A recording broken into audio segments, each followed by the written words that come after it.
আমার জানো তো কেনা স্যান্ডউইচের থেকে বাড়িতে বানানো স্যান্ডউইচই বেশি ভালো লাগে। আর সত্যি বলতে বাড়িতে কিছু ঘরোয়া ইনগ্রেডিয়েন্টস দিয়ে এত ভালো স্যান্ডউইচ বানানো গেলে দোকান থেকে কেনার কথা মাথা দিয়ে আসবে না আর। এর জন্য অল্প তেলে একটা ডিম ফাটিয়ে তাতে নুন দিয়ে ভেজে নিয়েছিলাম। এবারে ওতে পেঁয়াজ আর টমেটো কুচি, মেয়োনিজ, টমেটো কেচাপ এবং গোলমরিচের গুঁড়ো দিয়ে ভালো করে মিশিয়ে নিয়েছিলাম।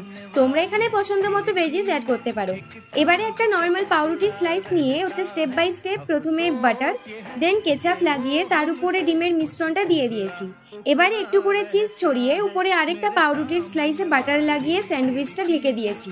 এবারে প্যানে একটু বাটার দিয়ে স্যান্ডউইচগুলো এপিটোপিট ভালো করে সেঁকে নিলেই তো রেডি।